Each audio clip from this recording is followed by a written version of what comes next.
আজকে মাথা নষ্ট হয়ে গেছে এগুলোকে ভাই গ্লাসের কথা তো বললাম আমার এটা দরকার, এটা আমাদের অনেক কিছু আছে, আমার ব্যবহার করা লাগতো না।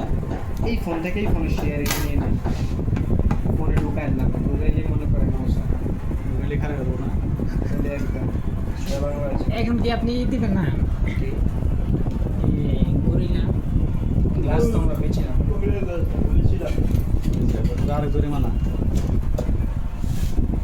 এটা নিলে আমি সর্বোচ্চ আপনারা ধরেন পাইকারি রেটে টাইম না লাগা দিতে পারবেন, এই হচ্ছে আর কিছু করার সুযোগ নেই।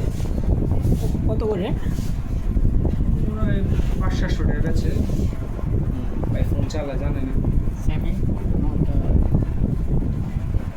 পাঁচশো টাকা দিচ্ছে। তাহলে ভাই আর কমায় না দিব 450 টাকা কিনাই যাবে, যেগুলো লাগাই দিব এবার 50 লাভ দিতেন না। বাসটা করতে গেল ওই যে সামনে দিয়ে পিছন দিয়ে গেছে